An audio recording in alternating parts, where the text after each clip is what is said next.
Looking for a new playmat or some custom sleeves? You can support Magic Untapped in the process by clicking on the affiliate link for Inked Gaming in the description.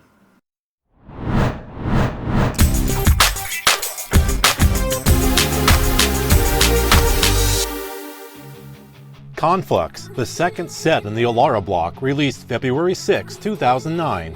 With it came 141 new cards along with 4 reprints. Monosylex, last seen in the set Planeshift. Maniacal Rage, which debuted in Exodus. Unsummon, an original Magic card that was last seen in the set 10th edition. And Worldly Council, a card last seen in the set Invasion. What the set did not have, however, was an original story. In fact, it's the first expansion since 2006's Cold Snap not to have a tie-in novel. Rather, the entire story of Conflux can be found within the novel Alara Unbroken by Doug Beyer.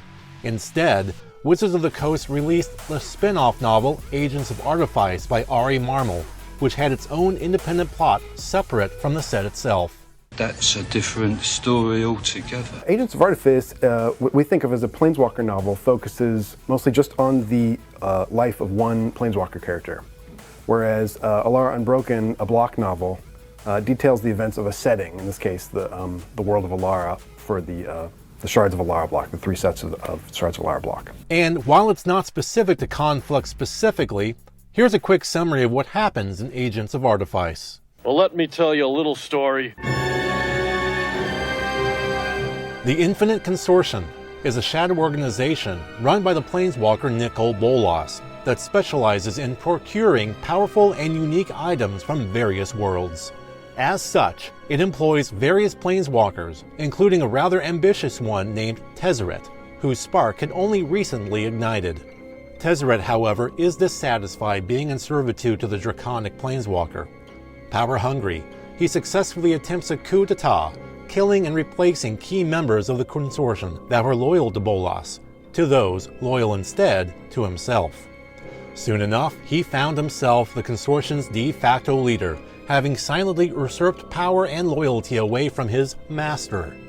Being in this position of power, however, caused the power-hungry Tezzeret to grow paranoid of Bolas' spies and worried about those who can become disloyal to him.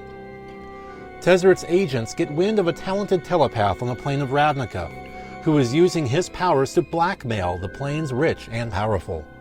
Tezzeret sends the telepath an invitation by way of a faux assassination attempt, hoping the telepath would seek out whomever wanted him done in.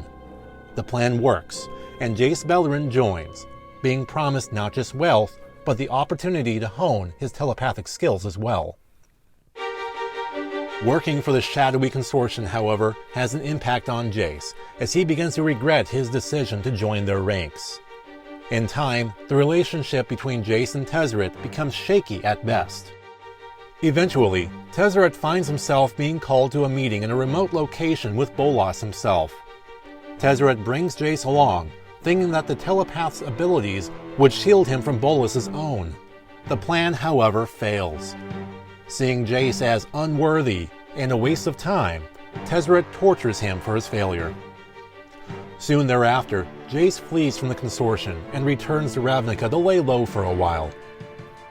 This is when he meets Liliana Vess, a fellow Planeswalker who, unbeknownst to Jace at the time, was on Ravnica as a more or less freelancer for the Infinite Consortium. Liliana lays on the charm, and Jace finds himself crushing on her hard.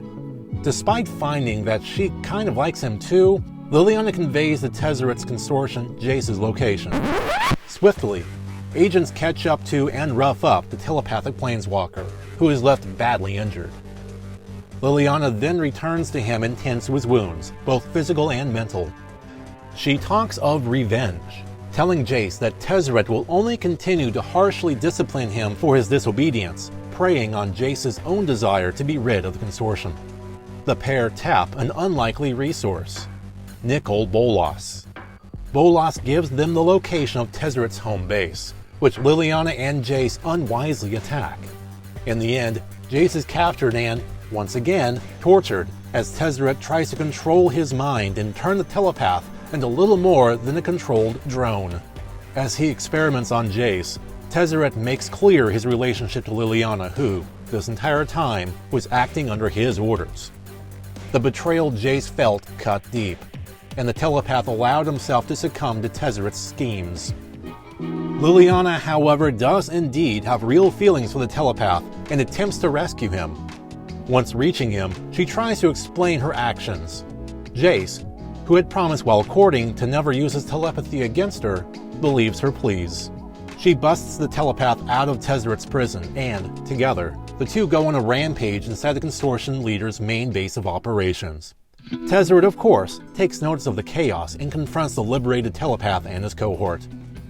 A scuffle ensues, and a rage-filled Jace gets the upper hand thanks largely to his telepathic abilities. Rather than slaying his captor and tormentor, however, Jace spares Tezzeret's life.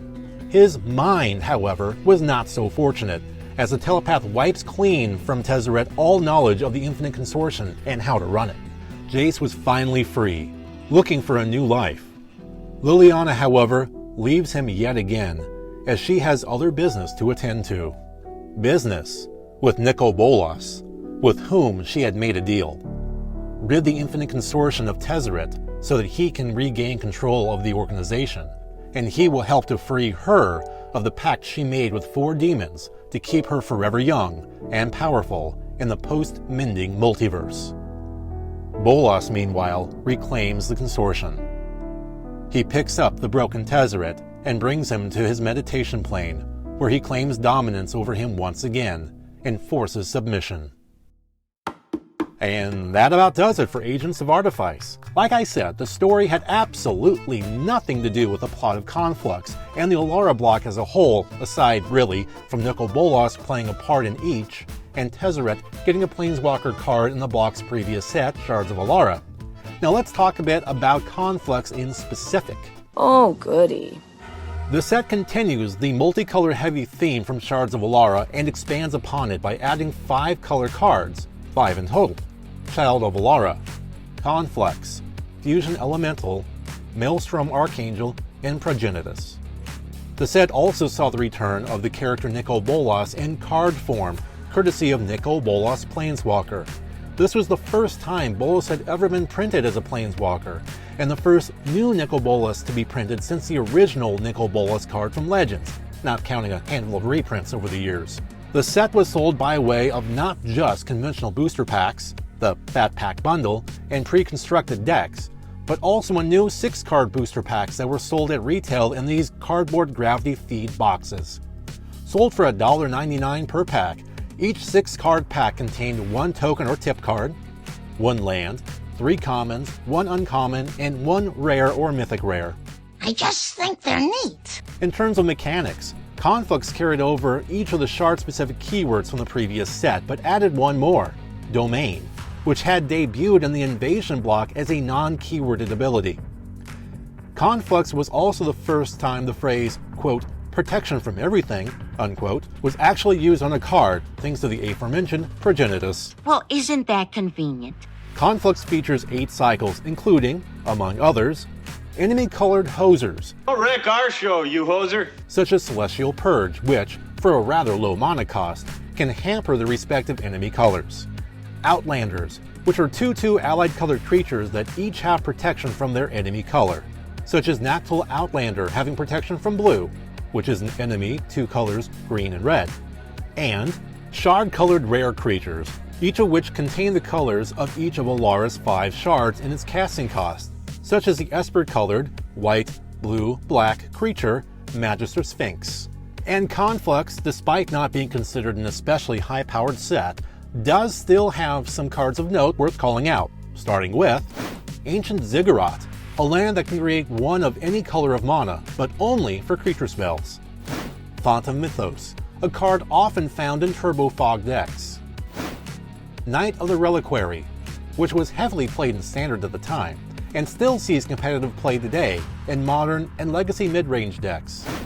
Maelstrom Angel, which allows its controller to play a free spell whenever it deals combat damage to a player. Back when 5-color control was a deck of choice in Standard, the card was often used to cheat out the next card on the list. Nicol Bolas Planeswalker, the first tricolored Planeswalker card ever printed in Magic. It features an ultimate ability that is inspired by the original Legends Nicol Bolas card. Noble Hierarch, which is a great card for mana fixing and tempo. Path to Exile, one of the best white removal spells since Swords to Plowshares was printed back in the OG sets. The card still sees competitive play in basically every format in which it is legal. And Progenitus, a large and powerful creature. A promotional version of the card was handed out as a Magic the Gathering Grand Prix promo in 2017. Oh, and just because I wanted to use a specific video clip, Conflux also introduced the zero-cost equipment card, Bonesaw.